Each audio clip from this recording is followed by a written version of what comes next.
Fresh Start podcast, fresh ideas for business and personal growth. And today, my guest is Angel Ribo from Dallas area, Dallas, Texas, and he is the CEO Confidant.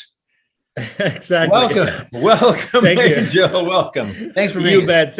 Of course. Thank you very much for having me, and thank you everybody who's listening to us today, David. Well, the CEO Confidant influencer, a LinkedIn strategist, international V host. What is a V host? TV host. Oh, I'm sorry. I dropped the T. Sorry. It's okay. It's fine. Yesterday, I dropped coffee all over my lap while I was recording. So I had to, the show must go on. So I just kept talking.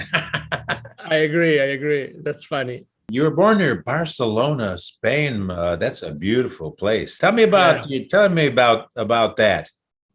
Yeah. So basically, I was born in a city which is 1 hour away from Barcelona. It's still part of that region of Catalonia that probably you're familiar with.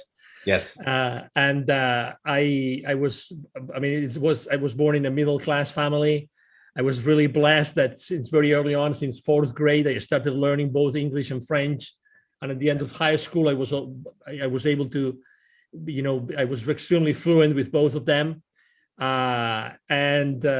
I chose where I wanted to go for college, I wanted to become a computer engineer. So I had to go to Barcelona with 17 years old. And actually, I have, relatives all over Catalonia, let's say, in different provinces in there. And my life has always been, I would say, it's like I was preparing for something internationally. Because also in college, one of the first things I did in college with 17 years old, it was actually start being the president of an international students association, which allowed me to have 3 different internships throughout my studies for several months in several, countries in Europe. So very early on, I was I was directed in that direction. I was going into that direction of having an international life, an international experience. And my brand, the CEO Confidant, I came up with the concept when I left corporate America in 2016, because I started to count my blessings of my life, and I realized that I had worked with more than 1,500 CEOs throughout my career, helping their companies and helping to grow their businesses. And then I said, well, why not using that term? And I looked for it. It wasn't protected, so I took it, and the rest is history. So I helped more than 1,500 CEOs in 33 different countries for the last 20 plus years. Wow. And yet you look so young.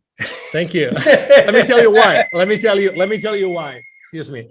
The reason why I still look young, besides being extremely passionate and enthusiastic and pretty an upbeat guy, I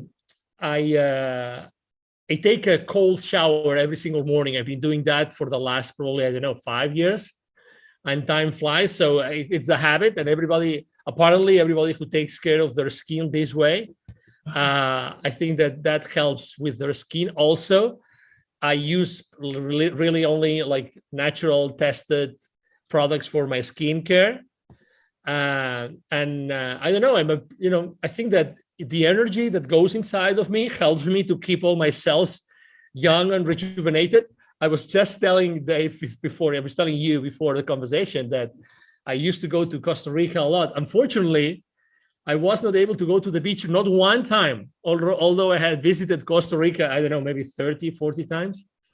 But I'm sure that I will have the opportunity to go like on a different kind of trip, and to go to one of the many rejuvenation centers and experiences that you can have in Costa Rica.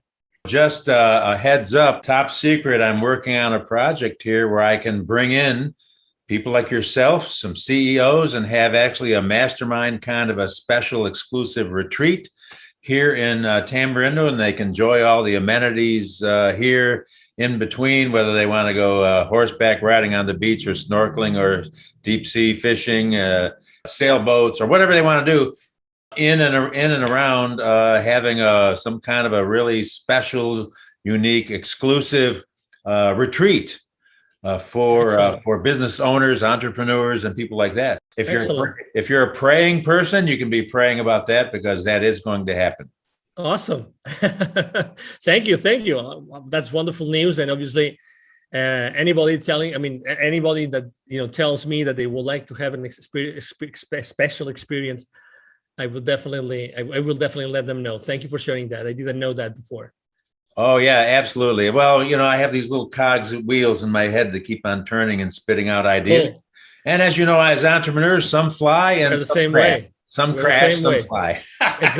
Exactly. I agree with you 100%. Yeah, I was hearing a story about the Wright brothers when they invented that first plane in Dayton, Ohio, and they realized we can't fly it in Dayton. We got to bring it down to the beach in North Carolina because number one, there's wind, and number two, if we crash, we can crash into something soft. Looking ahead, thinking ahead, you never know, right? Exactly. Let me ask you this, Angel. Yes. In your younger days or in your college days, who would you say was what made a big impact on you and was a real influence on your direction? Anybody in particular that really yeah, I mean, I think it was definitely my father. My father was a business person. I would go with him all the time, every single weekend, if he allowed me to go with him to the different, plans that he was overlooking. He was the general manager for a group of food companies, and I would always go with him during the summer. I would actually work for him in one of the different plans that they had. I was actually boxing rainbow trouts in one of his fish farms in the north of Spain for so many summers. I studied computer engineering in college, but my first ever assignment, real professional assignment, was with my dad. He hired me to actually build a basic language, right? A basic language inventory program. So I could actually help one of their companies with the inventory, one of the fish farms with the inventory. And actually that software was written, again, coded in basic language, basic programming language, right, was there for many, many, many years. And again, keeping the inventory of every single pond and areas in that fish farm was challenging. So that was something. So definitely it was my dad, definitely by far. Yeah. Oh, that is so awesome. As my friend John Maxwell always says, leadership is influence. And so your dad was a great influence on you and totally made a difference. Obviously, here it is years later, and it's carried through till now and affected everything you do, it sounds like. Fair enough to say? Oh, yeah. Because also he is both my mom and dad still alive in Spain, despite everything that's going on in the world. Right. He actually, he's being in a good mood most of the time, his passion, his enthusiasm. I definitely inherited that from him, like always looking at the positive side of things. It's definitely something, trying to always bring, understanding and connection among different family members and people. That's always been him, always. So, and I think that I definitely, I have a lot, and something that's really interesting. It's funny how, although my mom is a teacher, is a school teacher, my dad really didn't ever have a formal education. And it's funny how he reached, really, high levels of success, like in financial terms or in business terms, but he never spoke any foreign language. But he was visionary enough. Both of them were visionary enough to immediately, as soon as they could, to put me through both English and French, because that was at that side of Spain, we could only learn French in the school, given the proximity to the French border, but also at the same time on a private school to learn English. And that was really uncommon. It was uncommon. I mean, to be honest, when I was going to the private school after hours, after school, I was the only one that was going there to learn a second language. Everybody else was there learning English because their school wouldn't give them English, or like reinforcing the English tuition that they were having at the school. So it's really interesting how sometimes there's something already in place, like, I don't know, God or the divine or the universe, and you are surrounded, you're given the parents that put you in that path, even unknowingly, right? Because they never experienced that that that the fact of speaking different languages as a way to connect with other people from other countries. Yeah, so that is amazing. Yeah, as you say, I've told people even on the street, I don't believe in coincidences. I believe in divine appointments. Totally. And like your dad, my dad was a machine shop teacher who he actually was a machinist up in Rochester, New York at Bausch and Lomb, and he loved education, so he finished college in his 30s and 40s and went on to teach at a technical high school because he loved education, and that passed on to me because I love that stuff. And then thinking about his influence, he passed away very young. But all of my family, all the way from my Italian grandparents on down to both my brothers and sister-in-law and everybody, all entrepreneurs, business owners that started their own businesses. So I think that rubbed off a little bit on me, maybe. I love the divine appointments concept. I really love it. I'm going to use it moving forward. Really like it. Yeah. I mean, sometimes you call it, synchronicities or serendipities. Yeah. But it's definitely, it's things that they're going to happen anyway, sooner or later. They're going to happen anyway. That's right. Connections. They're connections. Relationships come and grow out of those kinds of things. And here you had connections and relationships with 1,500 CEOs, and I don't know how connected you stay with them now or not, but I'm sure that you had some relationships that were made in that setting. Would that be a fair statement? Yes, I have relationships that I developed at that time, and also when you start your own path, as a professional, as a consultant in my case, I was very respectful with the companies that I had generated the business with, but at the same time, there's something which is, besides, let's say we were talking about foreign languages as a way to connect with others, right? Right. But also when you develop certain skills and you like massive action, like the ability to continuously connect with certain people, systematically, then those abilities stay with you. Those skills are with you. So just to give you an example, obviously, I decided when I left corporate America, it was going to be more persistent, more proactive on LinkedIn. I had only a few hundred connections on LinkedIn because you always think that, you're not going to need them. Had I known, I would have obviously pursued those connections much better or more proactively. But still, I was able to create 27,000 connections. Today, I stayed over 28,000 connections, 82% of which are with senior executives in corporations. So to your point, I think that the good thing about our lives is that you develop certain skills and certain ways and abilities to do things. The good thing is that you keep on nurturing, this skill that you were able to create at some point in your life, and you are able to use it consistently in order to develop relationships. Right now, obviously, one of the main challenges, and that's why I have a large team already working with me, is nurturing those relationships I have with the people in my network. That's the most important thing, making sure that these people, we have meaningful conversations with them, and we don't dump, any information on anything that cannot be of interest. I think that right now that everything is moving like virtual and remote, it's more important than ever to be able to just exchange online the minimum amount of information, the only one which really interests whoever you are talking to. That is exactly right. I'm speaking with Angel Ribo, the CEO Confidant, and I've got a lot more questions, so don't go away. And we're not taking a commercial break either, by the way. Just I just like to pronounce your name. I used to be one of my many jobs was the afternoon news anchor, and I get my hand slapped if I pronounce names incorrectly. Quite unlike the newscasters today who don't know who they're talking about sometimes. Crazy. But Angel, thank you. So I wanted to ask you some more questions, obviously. Tell me what the focus of your business is right now these days. Yes.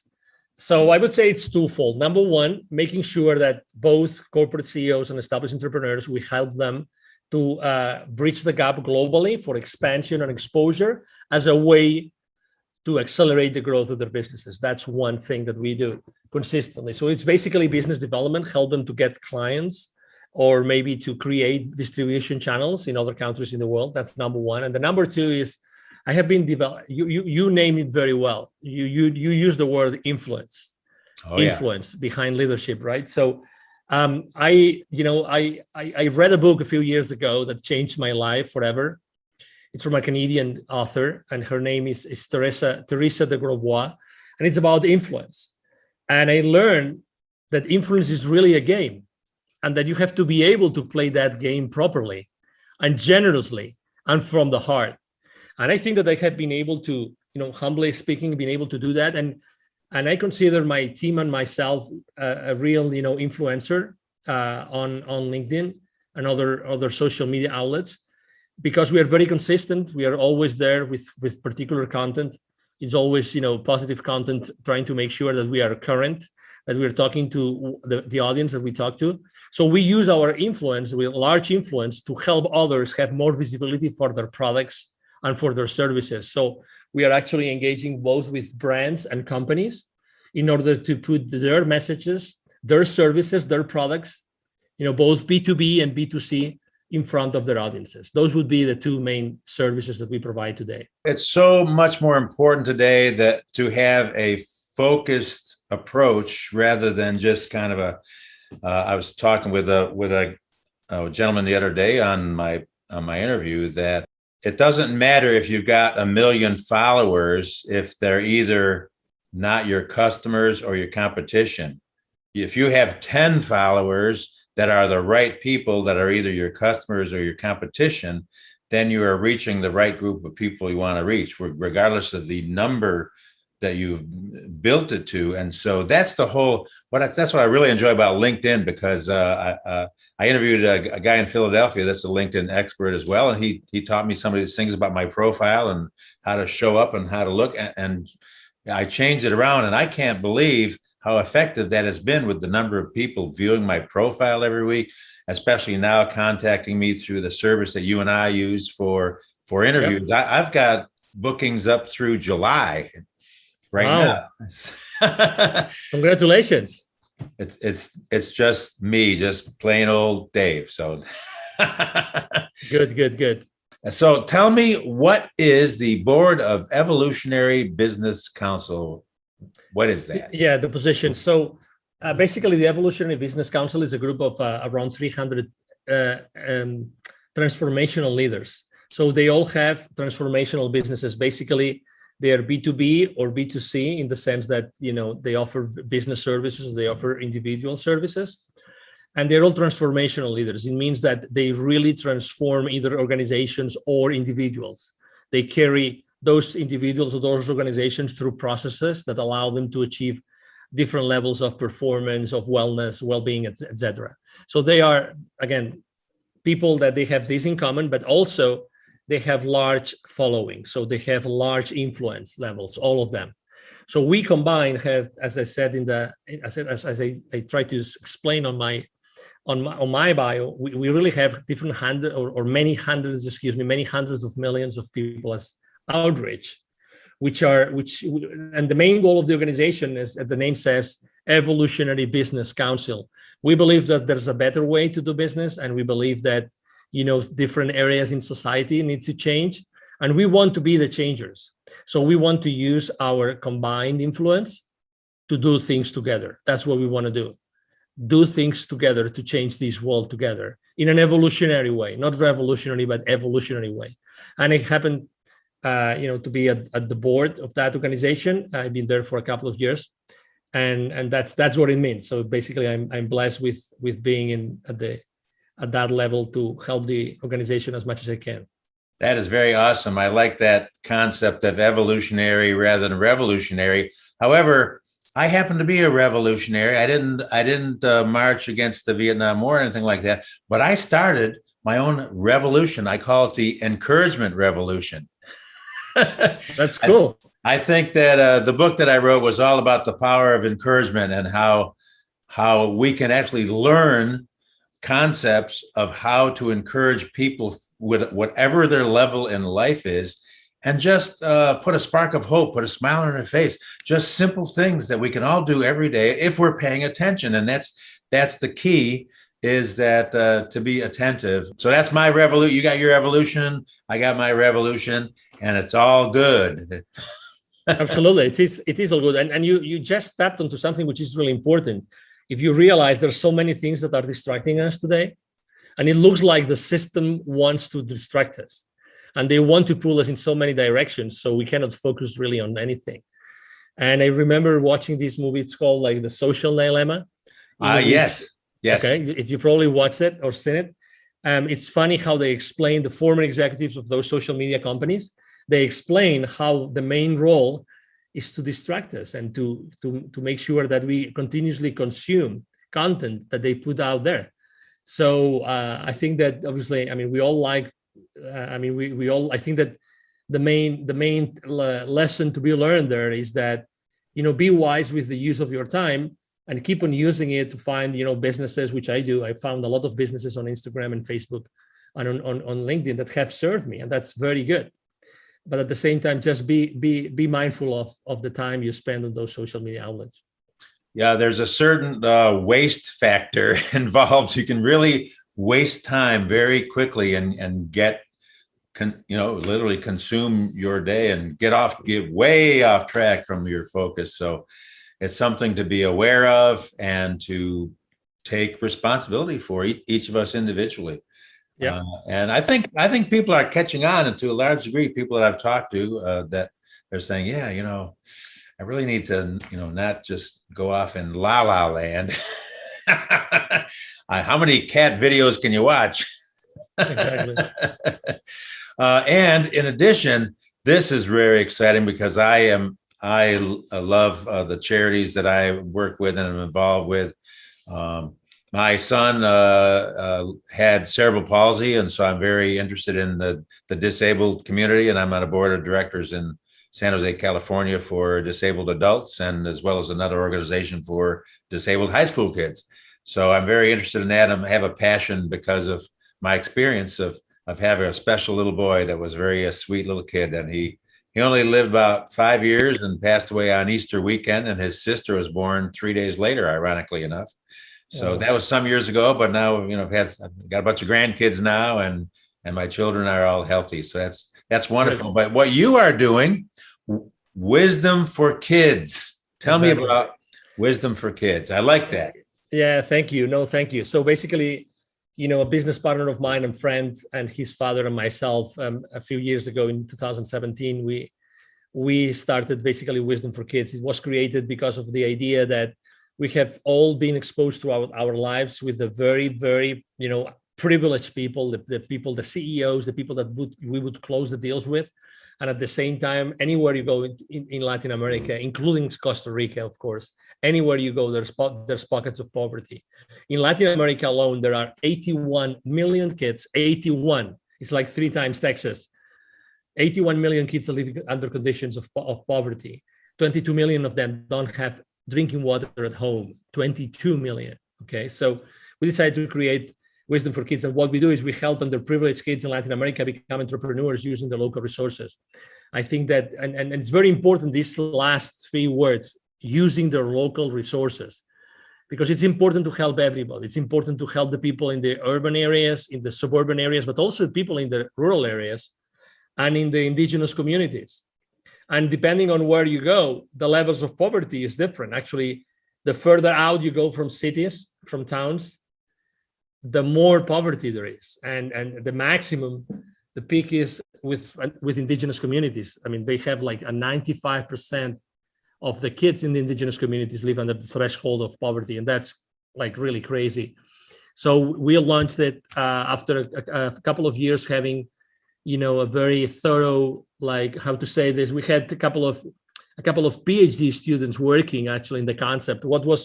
How could we develop a workshop that we could impact the kids, and with every single activity that we would carry in any particular territory, that this web workshop would resonate with the kids and would stay with them. So after this time with those 2 kids, we spent almost a couple of years with that. We launched Wisdom for Kids, and so far we have helped more than 1,000 kids and their families to start a journey to entrepreneurship. Unfortunately, we had to stop last year, 2020, we had, given the restrictions, we had to stop all our activities, but we are sure that we will be able to be back on the road soon.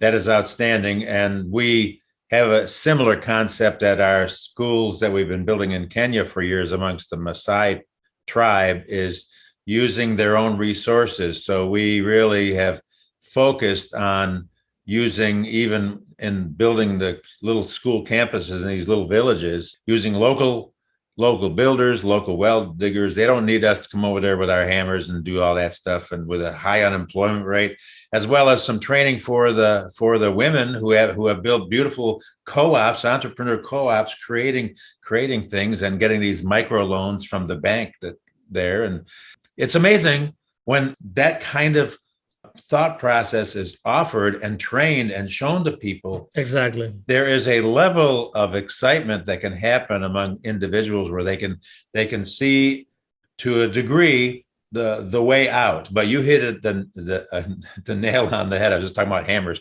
You hit the nail on the head with local resources. I'm impressed with the entrepreneurial mindset of people that don't have water or electricity, but they all got cell phones. Yeah, that unfortunately, yeah. I mean, that happens, and that shows you also. I mean, we're not there to fight, right? We're not there to fight against any culture, any habit, right? It's just what it is, and actually, it's a very important point for us, which is we're not disruptors. We just go there in order to support, in order to empower the people. Yes, and to empower the people that want to be empowered, because at the end of the day, we know that even though we developed, very powerful workshops, at the end of the day, also, it's the parents who are going to decide if this kid is going to do something, the parents or the tutors, right? Because depending on the type of community, unfortunately, the families are not, let's say, properly structured. So the kids don't have the proper support. And myself, I have myself been also involved in many different initiatives regarding special education kids. So I have encountered, and you probably have done the same thing, have experienced the same kind of situations that, special needs kids of, yes, of any origin, right, when they live under the threshold of poverty, their chances of succeeding are so remote. Really, it's like, so that's why there's a specific things. And we started to partner up with other kinds of nonprofits, so that they could actually bring additional support to the areas where we go.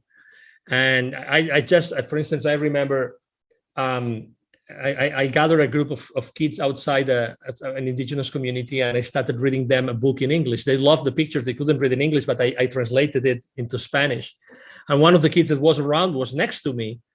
He had issues with his eyesight, so he couldn't read. And you could see him, yeah. And just with a surgery, that's in a matter of weeks, he could be completely healed. So I know that his future is unfortunately challenged and jeopardized because of the origin of his family, yeah. Right? And his mother was actually literally selling, ice cream or popsicles, more ice cream, popsicles outside a particular area that was from time to time visited by tourists. So, it's extremely important that we bring awareness to what's going on in these areas, in these territories, because other people can actually help and partner up with us and do much more, so much more.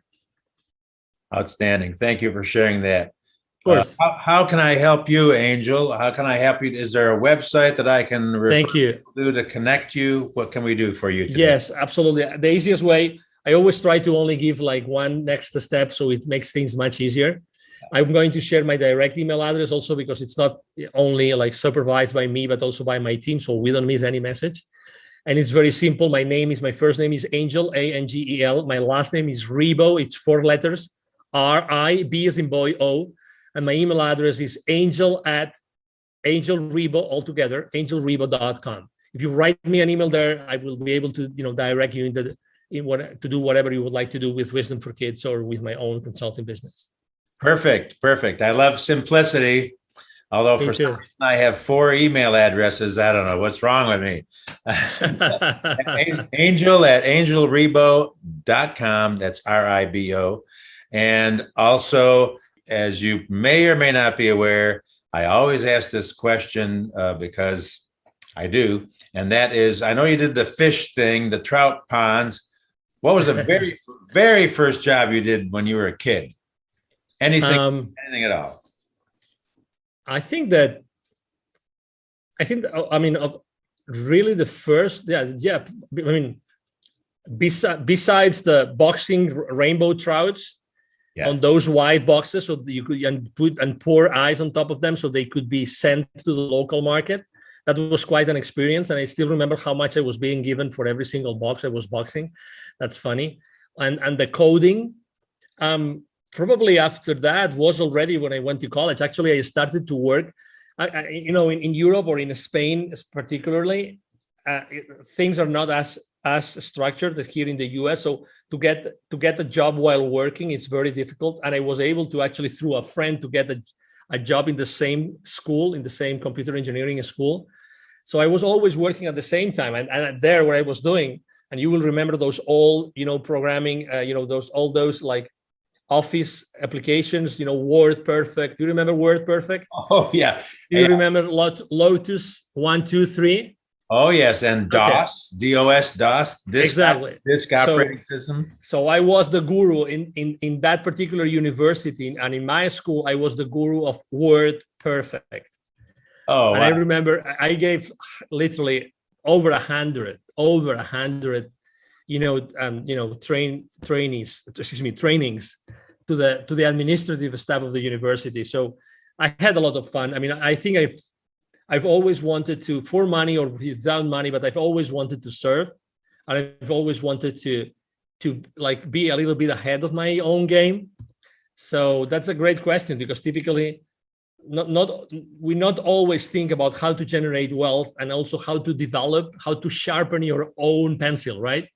How to sharpen your own tools. So right. you systematically make, growth when you are a kid. Right now, it's a little bit different. For instance, typically I like to have my kid listen to my podcast interviews. I like to have my kid listen into my business calls. So, and again, maybe trying to follow the same model that I follow with my dad. My business is different to what my dad used to be, but still, I think that kids today need leadership. They need leadership. They need to be out of the streets. They need to be out of drugs and many other things that are happening in our world, unfortunately, today. And I'm sure that you have seen a lot of that while you were still in the US, in California, and unfortunately. So I'm very sensitive about that too. So again, I think that the earlier we can give certain responsibility levels to our kids, I think it's a great thing to do. Well said. Well said. My mind was whirring there, thinking about passing on oral tradition, training, and giving your kids a head start, really. Like the credit card commercial, priceless. Exactly. Some things, regardless of data, some things cannot be measured, and that is one of them. Totally. Angel Ribo, my guest, thank you so much for being with me today. A real treat for me personally, and great to get to know you. I'm sure that we will connect again and maybe do some we will do some great things together in the future for the benefit of all, and just keep on passing along what needs to happen, what our gift is and what we're able to do, and be just a cog in the wheel if that's what it takes. But appreciate you, man. Thank you so much for being here. Count on me, Dave. Anytime. Thank you. Thanks.